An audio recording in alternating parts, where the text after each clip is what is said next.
Marvel's Guardians of the Galaxy marks Square Enix's second attempt at tackling a Marvel IP, and after the track record with Marvel's Avengers, I was a bit wary about this one. Quickly glancing at the gameplay for both, you may be quick to assume that the two play similarly, but rest assured Guardians of the Galaxy is everything Marvel's Avengers should have been. A thoroughly fun and great interpretation of Marvel's superheroes, and what is nothing short of a great single-player campaign. Guardians of the Galaxy takes place just after the Guardians have come together with the recent addition of Drax and Gamora to the team.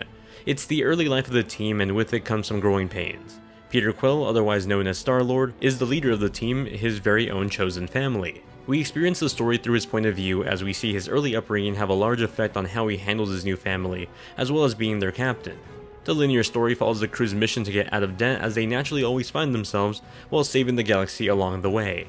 It's a charming story that sees a lot of fun and rather heartwarming moments between the team as the relentless banter crafts one of the best representations of the source material. While the story is on rails for the most part, Peter does get a few dialogue options during various scenes in the game. While they won't dramatically change the narrative, they do have an effect on how a level may play out. A combat section, for example, could have easily been avoided depending on the choice Star-Lord makes during a previous conversation, adding on to the replay value of the overall game.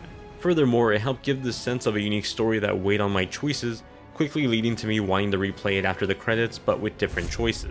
Guardians of the Galaxy focuses on crafting a well-paced single-player action-adventure featuring Marvel's galactic family. That means no live service features, online multiplayer, or any microtransactions, and frankly, it's all the better for it. You probably won't be playing this game for months to come, but I can already confidently say I've had a lot more fun playing through this campaign in the 15 to 20 hours it takes to complete than I did this whole past year playing Marvel's Avengers. And I really don't mean to put Avengers down, but the improvement in the gameplay formula and execution is that significantly improved here. Although it's called Guardians of the Galaxy and you do see a whole team on screen, you're only really in control of Star-Lord himself. Originally I was a bit bummed out by this choice, as at least from the reveal trailer, it looked like you might have been able to press a button to swap between the characters.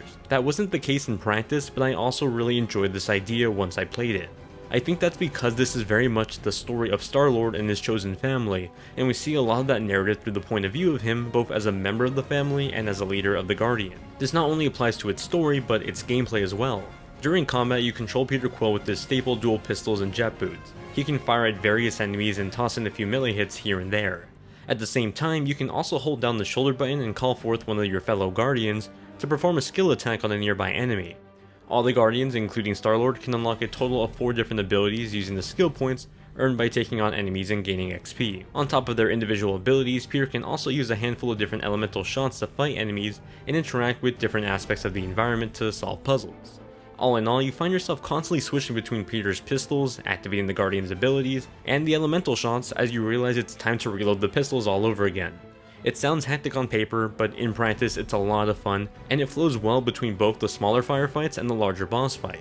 During fights, you might also come across moments where the Guardians can come together for a huddle. This is like an all-out attack of sorts where Peter gives the rest of the Guardians a pep talk, and depending on what's said, the Guardians can earn some sort of buff to help them in the ongoing fight.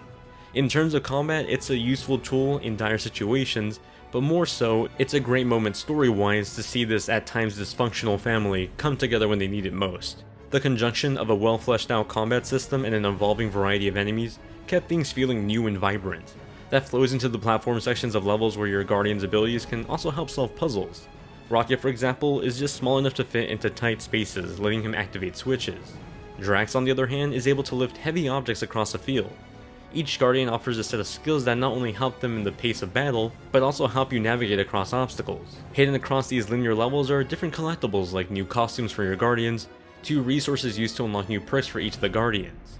These perks typically came in the form of stat buffs to complement your new abilities, but their unlock rate came at a steady pace that at least kept the gameplay flowing. Overall, the Guardians of the Galaxy gameplay was a fantastic experience to play through. I don't think it has the polish or flair of some of the masterpieces I played before like Marvel's Spider-Man, but it doesn't really have much dragging it down either. It's a generally great time to play through with a good representation of the Marvel IP that felt genuinely fun throughout the 20 hours it'll take you to beat it, varying of course on how much you choose to collect while playing.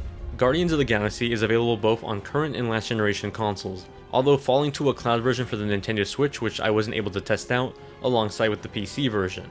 On PS4 and Xbox One, you can expect a 30 frames per second lock running at around 720 to 900p. On PS4 Pro and Xbox One X, that's bumped up to 1080p locked at 30 FPS.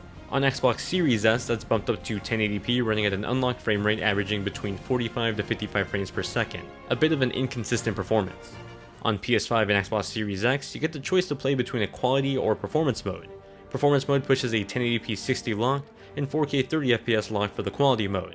I opted for performance mode for a smoother gameplay experience at the cost of the resolution.